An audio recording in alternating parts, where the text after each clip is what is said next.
Okay, this is Jack Downs with yet another video. We're in the text tutorial for Dreamweaver in JLU 317. We are moving into part 5 there, although this is the 4th of the videos in the series. And this would be, if you're following along on the text, and I hope you are, this would be on page 33. Are we about halfway there? Yeah, kind of. There's still a lot to do. And as we're getting deeper into CSS. So right now, what should you have? You should have the index open. Make sure you can see your files here, and you're using site definition, that you did new site at the beginning. And you should see responsive there. If you got the Source Sans Pro font, then you'll have this there. If you didn't, don't worry about it. And when you run this in the browser, preview in browser, Chrome, I suggest, it will look like this at this point. Okay, good. And we're going to be fixing some problems and moving on in the CSS in part 5. Part 5 begins with an explanation of the box model, which you should have covered in class, but this is a very good review. I suggest you read through it on page 33. And it continues on page 34. More and more. It talks about collapsing margins, which you should know means that when two vertical margins interact, the biggest one wins and the other one collapses. So that's good discussion. In fact, that's a question on a final exam. On page 35, it talks about the problem with that little extra blue stuff above it, and how what that's created. It's how the background works, and how the interaction between padding and margins. And how if we replace the margin with padding, then it'll go up to the top. So you should read through that, and then you'll understand more why we're doing what we're about to do on page 35, when it says remove the gap at the top of the page and style headings.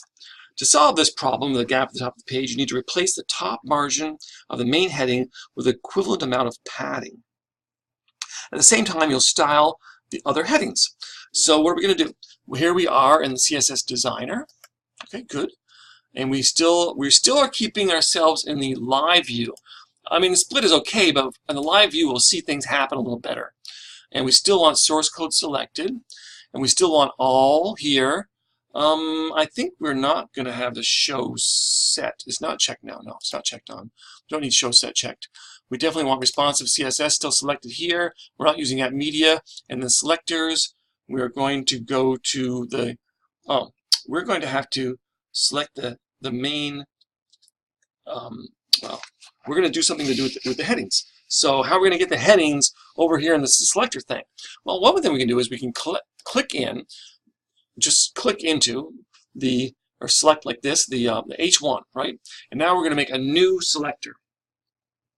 It's okay that this one be after wrapper, so we don't have to select anything else here first. Remember, the only reason to select things here first and then use the plus is to essentially change the order, make it go in the middle someplace. But we're going to do the plus here, and when we do, it says it's sensing where we are. Of course, it senses the wrapper because that's everywhere, and then it's sensing the header because that's also an element here, and it's sensing the H1. This is a very specific descendant selector that looks for H1, but we don't really need that. To make a less specific selector, press the up or down arrow once to change the suggestion to header H1. Frankly, it could just be H1 because it should only be one H1. But so what do they mean by the arrows? They mean little arrows that are over kind of below the insert home end section of the keyboard. So if I go down one, it's supposed to do it, but sometimes it doesn't, I've noticed.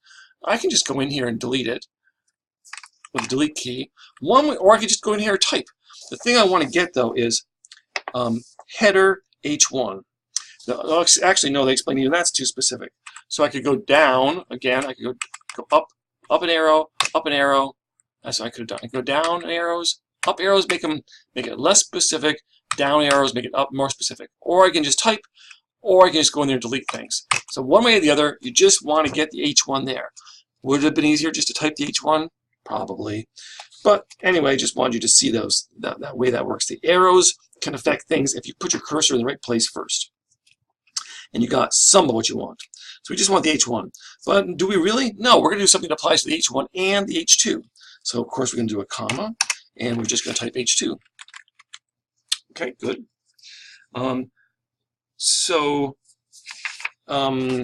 We're going to just type the following manually. You could just type it manually, and then I include a note there that says that up and down arrows can be annoying, so maybe you just want to type things in. Okay, good. We could hit enter here, which would make it happen. But on the other hand, we can just click the, come on, let's enter. There it goes.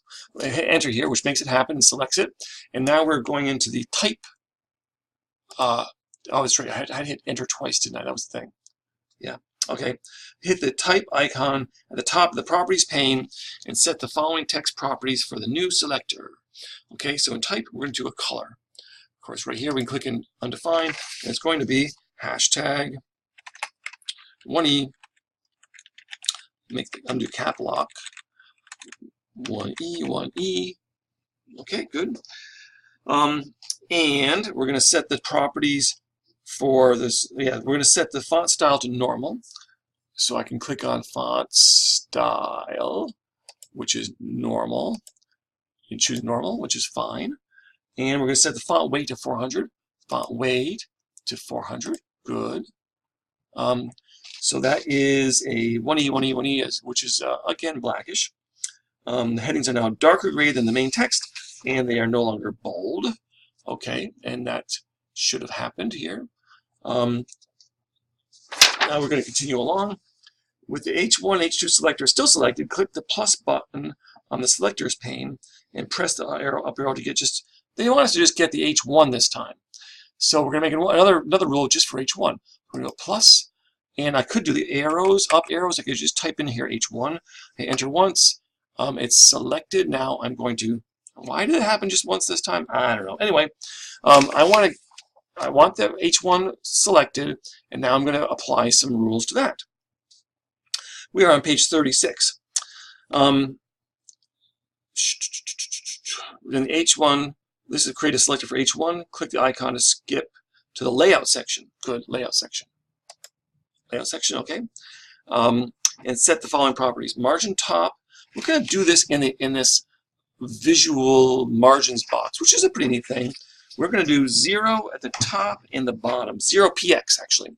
So I'm going to click in here, and that's what's there. Okay, good. I'm going to click in the next one, and that's what's there. So by essentially clicking in and activating them, I can always click off someplace else here or whatever. They have happened now. I now have 0 top and bottom, but I want padding top and bottom now to go to 20. That's replacing margins with padding. So I'm going to get in here with my cursor, come on, and make it a 20. And remember, we don't need any space there. We don't want any space there, actually. It's 20px. 20 pixels. And then the bottom also. And come on. Sometimes the clicking is a little odd in there. 20. And I can enter if I want, or tab, or just wait and click onto something else next. This preserves the vertical space around the heading, but the background now comes further up. So that got rid of that white, that blue gap on the top, essentially. In the this preserves the tapper, but the background comes from the wrapper, so on. This is explained about the unwanted blue strip is disappearing. Now to number 6. In the text section, set the following properties and values. Again, now we're going to go to text. We're still on the H1. We want the font size. Font size. This is going to be in EMs. I click EM, it goes away, but don't worry about it. I'm going to put 2.5. And then text align. Here's the text align. I can click in the center, little center icon. Good, that's centered. And text transform, you'll find that down here a ways. Text transform, I want uppercase. I hover over it and it tells me that's what that one is. Click on uppercase. Text align and text transform properties are set using these little icons. Hover over them if you're not sure, and it will show it to you, as the illustration shows on page 37. The main heading is now larger, centered, in all in uppercase. Number 7 on page 37, select one of the H2 headings, okay, in the live view in other words, and now we're going to make a selector just for H2. By what? Hitting the plus mark again. It's giving me all those things. I can use my up arrow if I want to, or I can just type in there H2. That'll be fine either way. Set the following properties and values. Margin top is 0.5 EM. Okay, so margin is under layout. Okay, I'll scroll up. Where's margin? Margin top is, I'm going to delete that out because it's going to be EM. I can actually just type that in. 0.5 EM. Lowercase em would make more sense. Hit enter key there. And the font size is 2.25. I'll scroll. I have to go to text for font size. Font size, EMs, that all goes away, but I'm going to type it in, 2.25. I can hit the enter or tab key. So now my headings are a little bit smaller for the H2s, and they're not all caps. And they talk a little bit about EMs there. And then we're still on page 37. As horizontal space inside the wrapper. The text inside the wrapper is right up against the edges. That's right. So we're going to go to the wrapper div. Just make sure that I'm reading the instructions correctly. However, that would prevent this photo from filling the entire width. The hero div when you insert it later. Instead, create a group selector for main. All right. Yeah. So we could. The idea is that yes, usually you'd think of doing this all in the wrapper, but the wrapper is doing something else because there's a photo inside there too. So we're going to make a group selector for main and aside. Those are the main text areas on there. Okay. So a group selector for main and aside. How are you going to do this? I think the easiest thing is to just go ahead and put the plus mark and don't worry about where your cursor is and the fact that it doesn't do it there. I'm just going to type main, comma, aside. Okay, good. I hit enter, and enter again if it wants me to select it and make it real. And I'm going to do margin left of 4% and margin right of 4%. And I'll use the margin tool, layout, margin tool, 4% on each side, 4% and 4%. Oops, come on, you. 4%. Good. And I can hit enter if I want to. Oh, not a plus mark. And enter. Sorry. I got 4% and 4%. You know, it also, after you put the numbers in here, then it'll add a space, but the space is not in your CSS, so don't let that bother you. We just did 4% and 4%. We're going to save all related files here as we move on to page 38. We're going to save all related files. Okay, all right.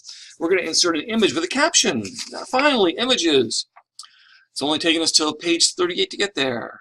Let's brighten up the page. In this section, you'll insert an image and caption in index.html, which is where we are, using the figure element. At the same time, you'll select the image format and resize it. Let's reopen the split view. So we're going to go back to something that's going to need a little HTML too. So we can see what's happening in the underlying HTML. If necessary, click on source code. We're already on the source code. In other words, you don't want to be in the CSS now. You want to be in the source code. Okay, good. And the split view. Then in the live view, select the second paragraph after the heading riding the cable cars. Riding the cable cars. Okay, good. And I want the second paragraph. So this is the paragraph that begins, the cable cars rely on cables. Well, that makes sense. That paragraph right there. Good. We're going to open the insert panel and we're going to click on figure. Hey, we're going back to the insert panel. Here it is. And it should be under HTML. That's good. And we're going to choose figure. Okay. And we get this, the position assist dialog. And we're going to select after. So in other words, after that paragraph, we put in a figure. Figure is a way, which actually you'll see, which was just created here, is a figure and a figure caption, actually. Because figure goes with fig caption. Sorry, figure goes with fig caption. Figure means illustration, which for us usually means photograph. Fig caption means caption. And they go together. And these are HTML5 elements, which we haven't used too much. I think they've been mentioned. Typically in class, in exercises, we use divs around images and captions. This is just a different way to do it. Slightly newer, but the other way is not bad. It's just different. Of course, if you had lots of different figures and fig captions and you're doing different things to them, you would have to start giving them IDs or classes or something. And then it would start behaving more like divs then. Okay, here we are. So we did figure. And then on 38, page 3, number 3, on page 38, select after, yes, we did, to insert the figure element, and select, and after the select paragraph, the new element automatically has a caption, fig caption nested inside of it. Both contain placeholder text. And you'll see they both do have placeholder text in them, right? Within the figure element, with the figure element still selected, go again to the insert panel and click on images. So the figure element is still selected if you haven't done anything else. Otherwise, you can go down here and click on it, which would be the same thing, but that's fine to do too. Click on it down here. That's one way to make sure you've selected the thing that you want selected, right? We're going to go to the insert panel and click on image. Let's insert an image this time. Good. And it knows where our images are because we're using the site definition.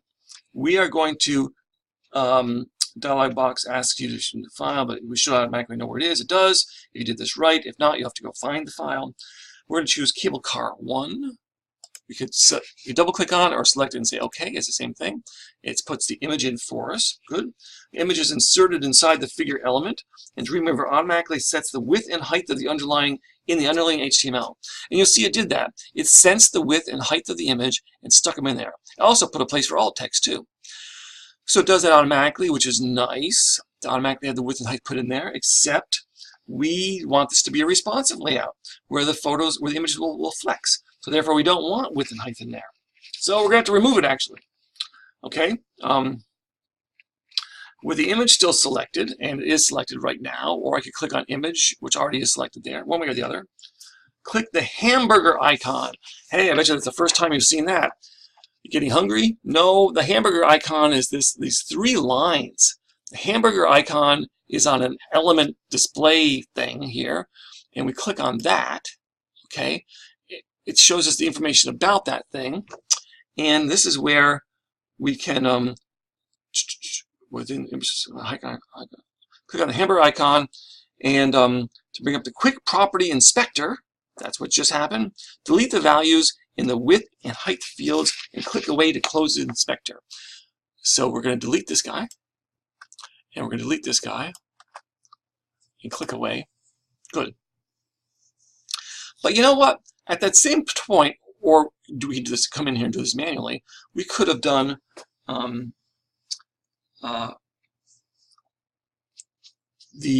we could have also put in alt text. Now it will be explained in here that alt text is not officially needed if you have a caption on the photograph, but I think it's a good idea to do it. So I'm going to go in here in the code view, and we're going to go find that IMG, and there it is. We see the alt text is empty right now. I'm actually going to type in there. What I'm going to type, I'm just going to say cable car. Whatever, just so we have some alt text along with it. Even though your text says, the tutorial says it's not really necessary, right? I'd like to do it anyway.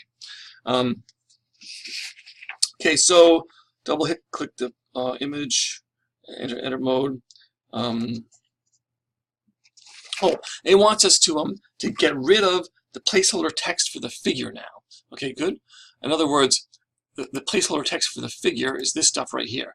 Well, we could delete it in the text in here, like that.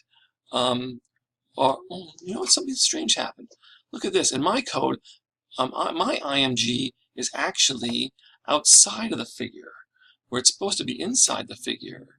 Huh. I guess I didn't really have the figure properly selected when I did my, or maybe I improperly used the position assist when I did that, because I'm supposed to have it inside. So just one second, let me check my notes and get back on this.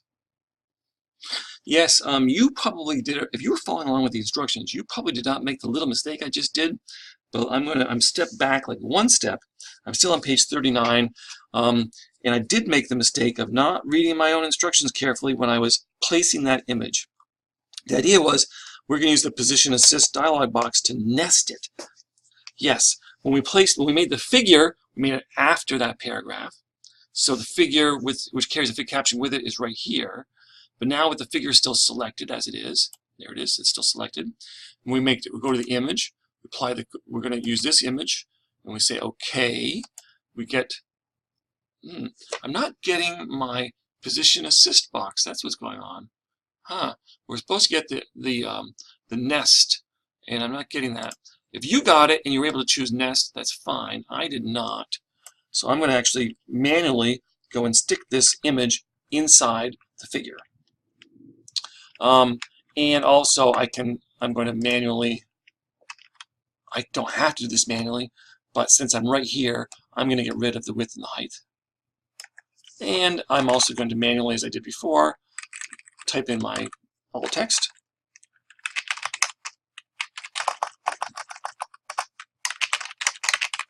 So the idea is I wanted to get my image in the figure, but not in the figure caption. And I noticed that when I was coming in here to look at the text, right? I can find the text also in the live view. This is the content for the layout figure tag, right? That's what it says here. This text is what I want to delete. I can click in here and I want to delete that text. I don't want the text. All I want just in the figure is the image itself. So I deleted that text. But the caption stuff is okay. Click off, now I can see it. Okay, so we're back on track. And you can see, you can always jump in the code and change things or whatever. And I'm not sure why my Dreamweaver just suddenly decided not to give me a position assist box, but that's how it goes. So we have double-clicked on and deleted the placeholder text, number 8 on page 39. Dreamweaver might also remove the alt text. This happens. The alt panel will warn you, so on. But we actually added the alt text back in. Describes the purpose of the alt text. Double-click the caption placeholder text and replace it with, and I tell you some text here to type. So I'm going to make my live view a little bigger. And here I am. This text in here, the caption text, I'm actually going to double-click in it with the gold outline or the orange outline and type the cable car terminus near Union Square, period. All right, that is our caption. And they suggest it's a good time to save, so why not? Save all, why not? Okay, insert second image now, it says. Good. In the split view, let's look at the source code HTML of index and put the cursor inside the opening of the div with an ID of hero. Here we are. I'm in the source code again, but I'm going to click out so I'm not editing anymore so I can get down into the HTML. And I'm going to find cursor inside the opening of the div with an ID of hero. Where's the div with an ID of hero? It's up here someplace. Div with an ID of hero. I want it inside the opening of the div, but just before the paragraph that opens the paragraph that reads Bayside Beat keeps you. So in other words, in between the opening of the div and the start of the paragraph. Right there is where the image is going to go. Good. From the insert menu, choose image and insert the golden gate. All right, insert image golden gate. I can double click on it as I just did, or click OK. Image of the golden gate should be inserted between the list of bullet points and the paragraph. Don't worry if it's the wrong position. We can fix it in a moment. Well, it's not the wrong position in this case, I don't think. I think it's right. Type in the alt field. We're going to go to the hamburger icon again. Here we go, hamburger. In the alt field, it suggests some text to put in there. It says we could type Golden Gate Bridge. Sure. And again, they want us, and we're especially doing this, the alt text, and they're making a point to suggest it here because there's not going to be a caption for this photograph. Image will automatically resize. So again, we do not want these guys in here at all. We're going to delete them. Delete and delete. Okay. And now we can click off, and we can check the DOM panel they suggest. So in other words, when I click off, I want to click someplace else, which would make that stuff go away. Okay, good. Check the DOM panel. This is how you can make sure that everything was organized the way you thought it should be. So we'll see there's a div with an ID of hero, and there's IMG in there, and then the paragraph. It's selected right now, but it doesn't have to be. But that's the idea. So yours should look like that, and you have it in the text also. On page 40 as we are, and now we're number 7. The image is in the wrong place. You can drag it around. I showed you that earlier, the idea you could take this image and move it around someplace else. A little green line that you're getting shows you where it would be. I'm going to leave mine there, but you can use the DOM panel to drag things around. I could have done that just a minute ago when I placed the other image incorrectly. Yeah, I didn't think of it, but I could have done that. Save again, they want us to. Moving on into the DOM panel is a powerful way of reorganizing HTML. I guess so. And now we're on page 40. Make the images responsive.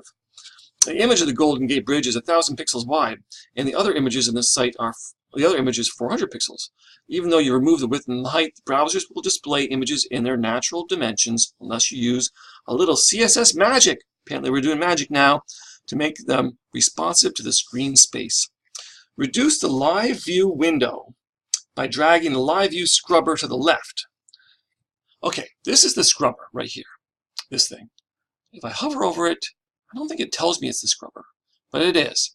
Now, this whole point is, how wide is the window right now? On this screen, on this computer, you see I already am less than 1,000. And some places you could be on a really big monitor, like in the classroom, and maybe this screen would be wider than 1,000.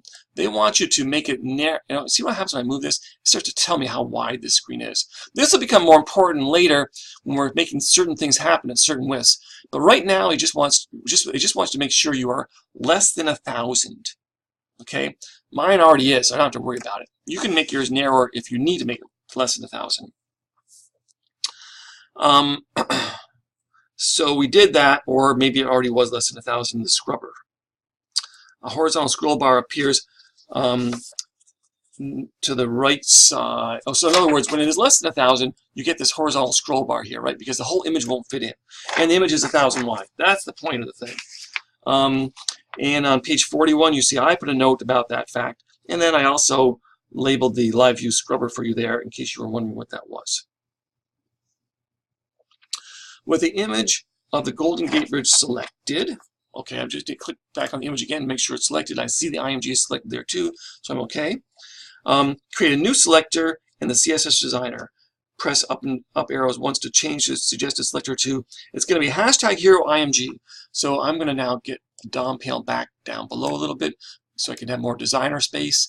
I make sure I don't want show set, all is correct, responsive is good. I want that. Selectors. This one's going to go down below main and aside. That is fine. I'm going to click the plus bar. Because I selected the image, I get these. I could use my up arrow once to get #hero IMG, no comma or anything. This is a descendant selector. If I didn't get that, I could just type it in there. That would be fine too. I hit enter. It is now created and selected. Number 3 explains this is a descendant selector. Yes, set the following properties and values. They're both in the layout section. Max width is 100%. Okay, so we're going to the layout section. In other words, we want it to be as wide as this as the available area, and we're going to go to max width, and we're going to type in. I'm going to choose percent and then type in 100. Of course, first it goes to 0. I can hit enter if I wish, or just click on the next thing afterwards. And we're going to choose display block. We're going to choose a number of things to display in block format. This IMGs are inline elements, but we want it to behave like a block element. Setting the maximum width property to 100% ensures that the image is never wider than its parent element. In other words, what's happened? Now that horizontal scroll bar has gone away that was there, because it won't get bigger than the available space. And you can see that by changing this. You see it gets it flexes, in other words. Or we could preview it in a browser, and we might as well do that. You know what? I'm going to show you something. I'm going to go to File, and I'm going to say Preview in Browser, Chrome, but I have unsaved changes. This is one of those times when you do this, just say yes. And it says some others have changed. Do you want to save them now? Yes. Yes, save. Yes, save. Okay, so it's coming along a little bit. You see? And if I make this narrower, the image flexes. And I'll make it wider again. And I'll go back to Dreamweaver and we'll continue. You can see that illustration on page 42. Now on number 6 there, select the image of the cable car. Okay, good. And I'm gonna get down here. Now we're just doing CSS. I could probably just go to live view. Yeah, I'm just going to live view so I can see more of this window. Go down to the cable car. I'm going to select the cable car. I can see the IMG is selected, so I know I have it. I can see it there too. Good. And press select the image of the cable car in live view and press the up arrow once. This moves the selection up the HTML hierarchy to select the parent HTML element. If I click my up arrow once, what happens is I can see that the figure is selected now. So that's the point. I want to select the figure and not the image. It was easier to click on the image first and then do that. Okay, create a selector for figure with the following properties. So here we go. Plus, and I have to use my up arrow to make sure I just get figure, or I just type figure in. Hit enter key, it's activated, and I'm going to do width, so that's in layout. I'm in layout already, that's good. I'm just going to do regular width, which is going to be 400 pixels. I can just double click in there and just start typing if I want.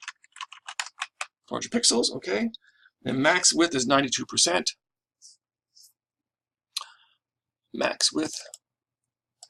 I'm just going to click in there to really type 92%. Then the display is block again. Same idea. It's inline element, but we want it to act like a block element. And then the margin left. Okay, we got to go down to margins. Margin left is the left side of this little guy here. Is auto. It's going to center. That means the margin right is going to be auto also, right? I bet you that's what it says. Auto. And the padding top is 20px. Sure. Padding top. 20. You could do these in the shorthand properties. That'd be fine. And the padding bottom is going to be 20px. 20. Enter key. So width, max width, display block, margin left, margin right, padding top, padding bottom. But there is a problem, it says on page 43. Oh no, if you resize live view or browser narrower than 400 pixels, the visual guide for the figure element shows that the max width property of 92% is overriding the width, and the element is centered horizontally, but the image is spilling out onto the right side. You could try that. You could try making it narrower. So I'm going to click off here just so that all this stuff is active. You could try and make it narrower. See what happens is at a certain point, see the figure is continuing to squish as it should, but the image doesn't at a certain point. All right, so number 9, to style images nested in figure elements, you need to create another descendant selector, the figure IMG. Okay, we'll do that.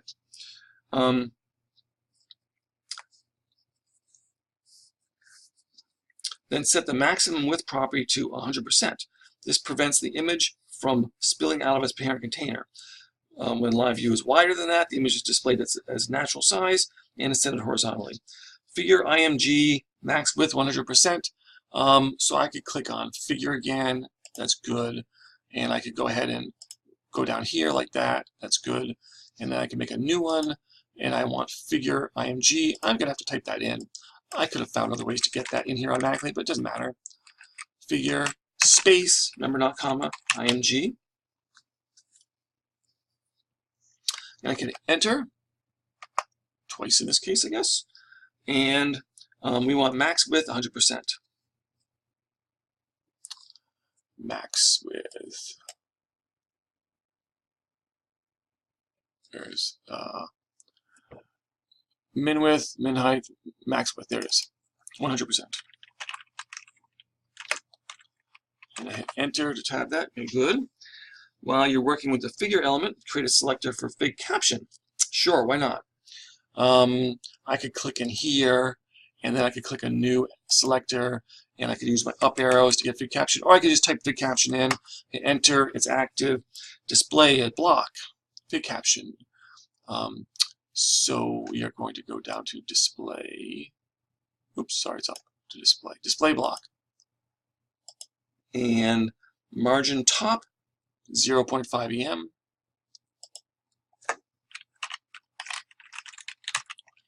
And font size, enter in there, font size of a little smaller font here, 0.75 EM.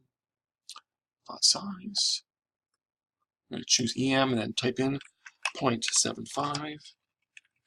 And I enter there. And text transform uppercase. That's a little further down, right? I'm going to click off here. Text transform uppercase. Yep. Okay. And might as well do a save, I suppose. Save all related files. Why not? So you see what happened is our text got a little smaller, got all caps, and now it's sized so it's going to be properly with the photo. Use a CSS filter to style images. This is definitely getting into more advanced CSS filters. And then explains a little bit about filters, how they're kind of experimental. I don't know if I'd say experimental anymore, but they're definitely new, and it definitely won't work on some old browsers. But at this point, how many people really have old browsers that old? I don't know. So I'm on page 44. Select the image of the cable car in live view. Here we are. Cable car image. Yeah.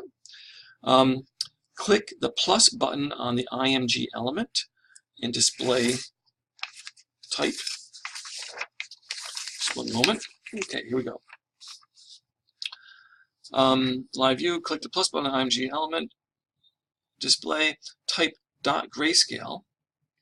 Okay, we're going to make a class, in other words. On the IMG, click here, and we're going to type dot grayscale. So that's the class named grayscale. An editable field, and press the tab or enter key to assign the class to an image, to the image. Okay, and it is corrected to go to responsive CSS. And that is selected, and so that's good. We can click away, and it happened. We made a class of grayscale. And let's look at the responsive CSS just to see. And here we are down at the bottom. We just made a class of grayscale. Okay, good. It made it. On the selector, select the grayscale selector the Dreamweaver has created in the selectors pane in the CSS designer, and select show set at the top of the properties pane. We're going to type some things into this one. I'll go back to source code over here. And I'm actually going to go to, right now I'm going to go to live view. So we just see that. I'm going to bring this photo so we can see it more clearly. And I'm going to select grayscale over here, and I'm going to do the show set over there, because we're just going to type in some properties. We're going to add the property and value. We're going to do two different filter codes, because we're into what we call vendor codes a little bit. -web. We want -web filter, and I'm going to just type in another -f for filter. Did that not come up right? -web. I could scroll down through this list. B, C. Oh my gosh, there's a lot of them missing there. -webkit. Huh, I guess there's not. Okay, I know. All right. Should have just gone on typing it. -webkit kit -filter.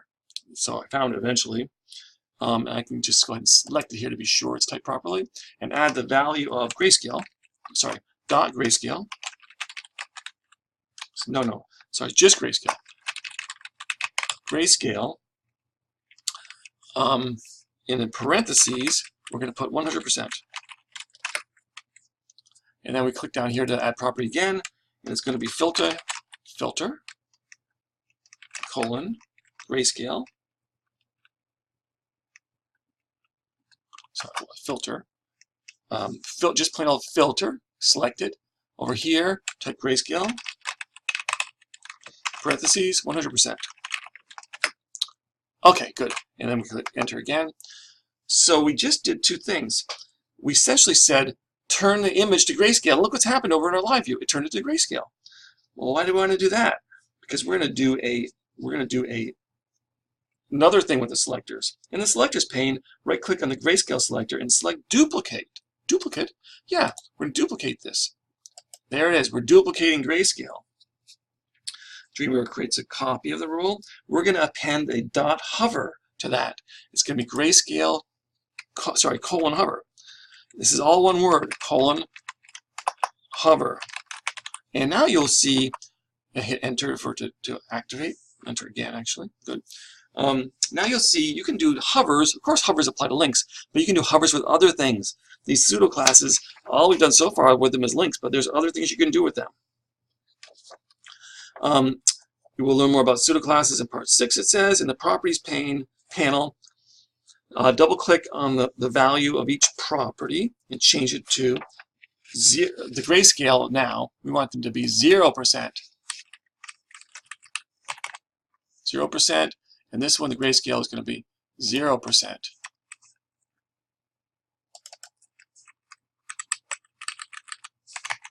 And I hit enter again. So now what happens is we click off and activate it. When we hover over it, it goes, the grayscale goes away. See how that goes? Isn't that neat? Okay. That shows it to us what we did. The selectors panel. We did the duplicate. We did the 0%. We could just change it directly in the CSS, of course. Hover over it. We're going to save all related files. Sure. Good. And we'll move on to page 45.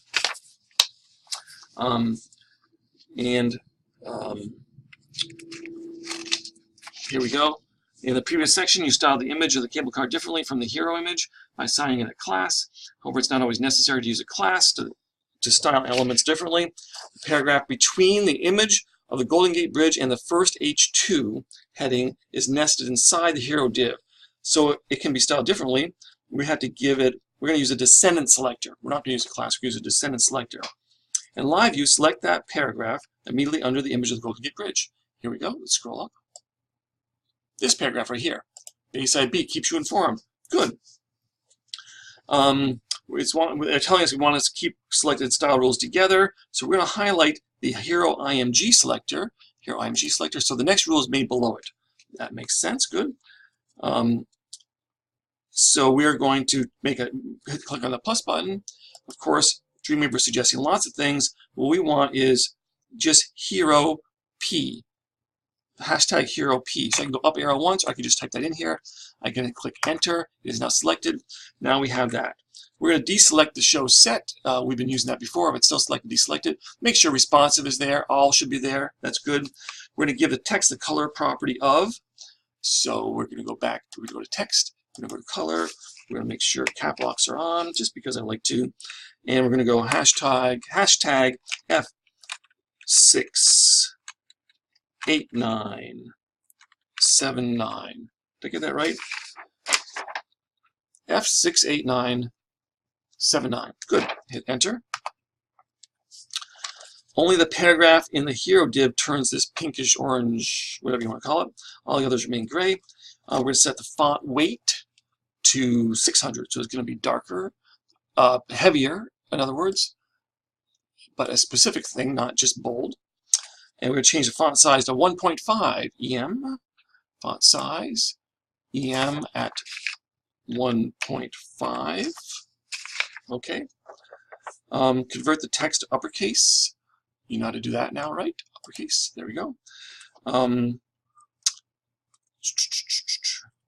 The background icon, the border icon. We're going to borders this time. How about that? We're going to go to borders. And we haven't seen this one before. The border properties are grouped as tab panels. So there's different ones. So this affects all borders, or just the top, or just the right. So that's how we can get to borders. There's little tabs in here. Select the tab for the bottom border. So that is that guy, border bottom. Good. And set a width of 3 pixels and solid. Width of px and how much? 3. And style of solid. There's no need to specify a color because we got the color. We already applied the color. That's the text color applies to this also. To complete the styles for the paragraph, click the layout icon. Let's skip to the layout properties. Locate the padding visual tool and set the value on the left and right to 4%. Padding. We're using percents left and right because we want it to be flexible. 4%, and then the right is 4%. 4%, and that, get in there, you. 4%. And then top and bottom, sorry, no, not just, so left and right 4% and 20 pixels on the bottom. There's an illustration next on the next page of that. 20 pixels on the bottom. 20, hit the enter there. We're leaving the top alone. The gap between the top, the text and the image of the Golden Gate is too big. Use the margin visual tool to set the top margin to 10 now. All right, we're going to set the top to 10.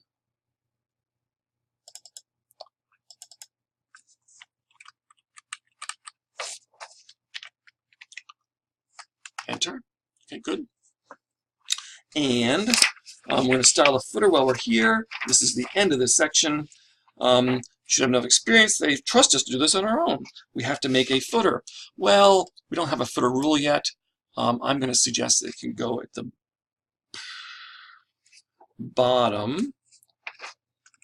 Okay, so I'm going to put it down below this part here. And I'm going to scroll down to the footer over here. I'm going to click into that paragraph called footer.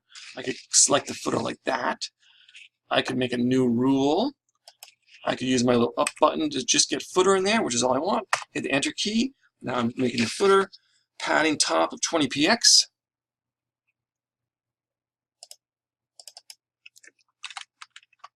Hit enter. Padding bottom of 20px. Okay, getting some padding. You'll see what this does. You should be able to start imagining what this is doing. Get in there, you. 20. Background color. Why not? Background color. This is gonna be dark. Hashtag. Got cap locks on already. 1E, 1E, 1E. Hit enter. And color though, text color. It's gonna be white. Ooh, let's get that off. Okay, and the font size is 0.8 em. Hey. em. 0.8. Enter. And the text align is going to be center. Okay, let's save. File. Save all related files. And let's view this and see what the heck we've done. Preview in browser. Chrome. Okay, yes, we've got our image. And this is that big thing we just worked on. That paragraph is now different now, see? And there's the image that we can hover over with a nice caption. And when we make things narrower, no horizontal scroll bar, and all the images have shrunk at the same time. Well, that image shrunk. This one didn't have to yet. It didn't make that small. So that is the end of this section. We'll be moving on to heavier duty CSS stuff in part 6 in the text. Thanks for watching.